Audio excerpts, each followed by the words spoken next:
급진 개화파가 뿌린 희망의 씨앗은 10년 뒤 동학 농민운동으로 이어집니다. 동학은 최재우가 창시한 종교로 단순히 종교 차원이 아니라 시대의 모순을 해결하는 동력으로 사용됩니다. 동학 농민운동은 정치적인 색채를 띠고 있었어요. 그들이 요구했던 개혁안을 살펴보면 탐관오리와 횡포한 부자를 벌하고 노비문서를 없애며 토지를 고루 나누어 농사를 짓게 하라는 내용이 있었습니다. 신분의 귀천없는 세상을 목표로 한 것은 갑신정변과 같은데 그 내용은 훨씬 구체적이지요. 실제로 농사를 짓고 사는 백성이 개혁의 주체임을 실감할 수 있습니다.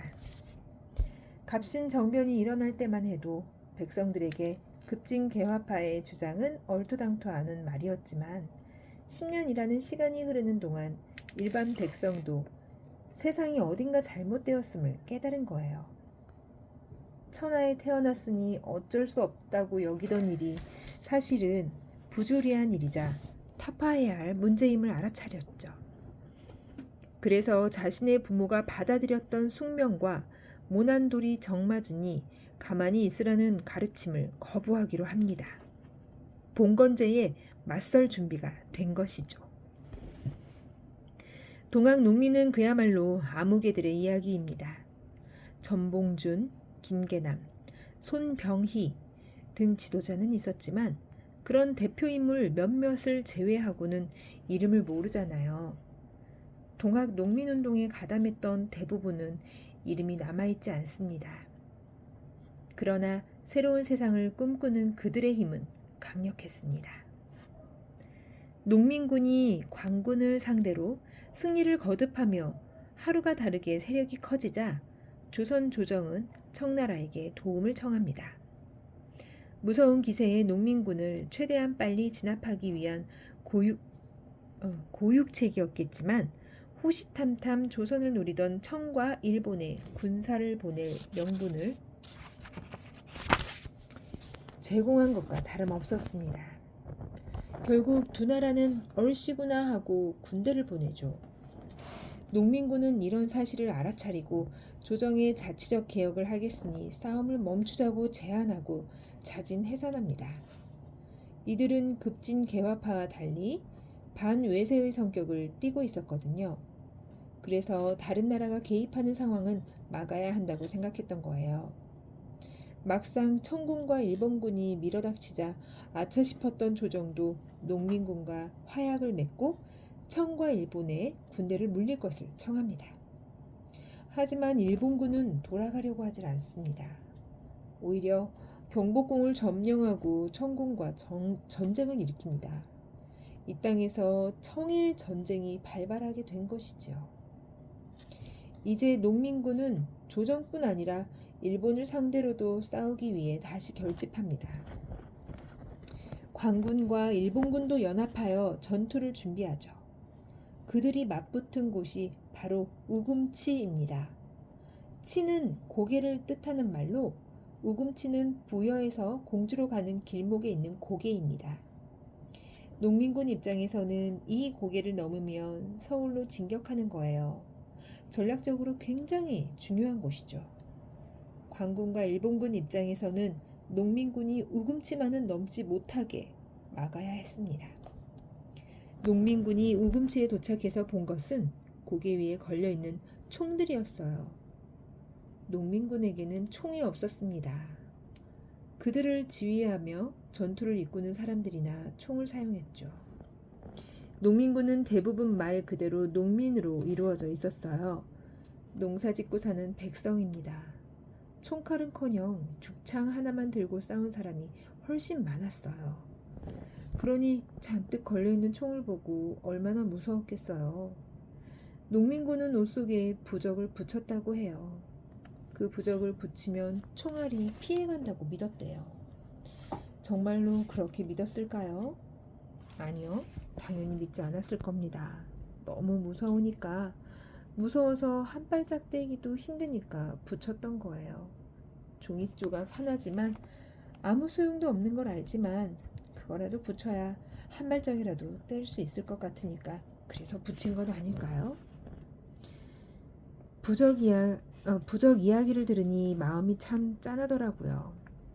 이 아무개들은 용감하게 싸운 게 아니에요. 두려워하면서 싸웠어요. 우금치 전투의 결과는 농민군의 대패였습니다.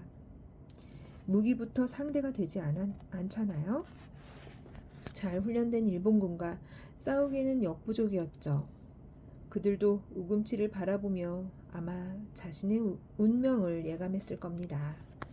그런데 왜 도대체 무엇 때문에 자신의 목숨을 내걸고 그 고개를 넘으려 했을까요? 아마도 그들에게 희망이 있었기 때문일 것입니다.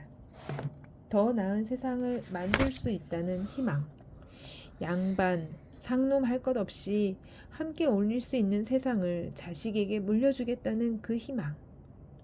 그 희망 하나로 죽창을 들고 언덕 위로 뛰어 올랐습니다.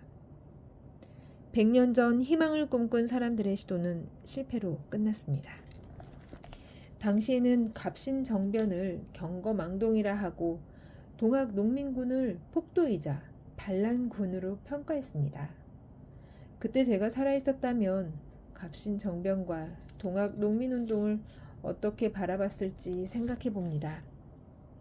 어쩌면 저 역시도 그들을 경거망동한 자들, 비적들이라 불렀을지 몰라요. 설사 그들과 뜻이 같았더라도 냉소적으로 반응했을 것 같습니다.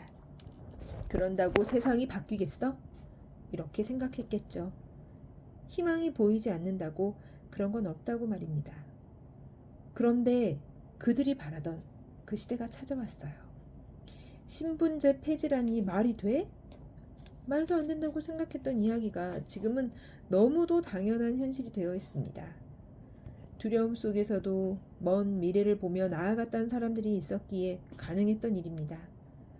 희망을 품은 사람이 있었고 그들이 도전했고 그 덕분에 지금의 우리가 그 당연한 것을 누르고 사는 건지도 모릅니다. 역사적 사건을 볼 때 기본적으로 원인, 전개, 결과, 그리고 의의를 다룹니다. 갑신정변의 엘리트 청년, 동학 농민운동의 농민 모두 목숨을 걸고 자신의 목소리를 높였지만 결과적으로는 실패했어요. 그렇다고 이들의 운동에 아무런 의미가 없다고 할 수 있을까요? 그렇지 않습니다. 갑신정변과 동학 농민운동의 주장은 1차 갑오개혁에 상당 부분 반영됩니다. 조정 역시 역사의 흐름을 거스를 수는 없었던 까닭이죠. 갑오개혁이 추진되면서 신분제와 함께 반상의 구별도 사라집니다. 비록 당대에는 그들의 노력이 결실을 보지 못했지만 역사는 그들의 노력이 헛되지 않았음을 증명합니다. 역사가 흘러가는 것을 보면 희망이라는 말이 조금은 다르게 다가와요. 말하자면 역사는 실체가 있는 희망입니다. 아무런 근거 없이 조금 더 살아보자고, 버텨보자고 말하는 게 아니에요. 단지 조금만 더 멀리 봤으면 좋겠어요. 지금 당장은 두렵겠지만 나의 삶이 어떻게 변할지 모르잖아요. 세상도 변하는데 나의 인생이라고 늘 지금과 같을까요? 힘든 세상에서 희망마저 없었다면 우리는 앞으로 나갈 동력을 잃어버린 것과 마찬가지입니다. 철학자인 스피노자는 두려움은 희망 없이 있을 수 없고 희망은 두려움 없이 있을 수 없다 라고 말했습니다.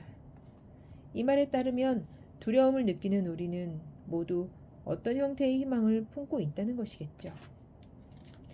인생이라는 항로에서 방향키를 놓치지 않는다면 언젠가 나의 노력도 역사의 수레바퀴와 맞물려 순풍이 불어오듯 결실을 맺는 때가 있을 것입니다.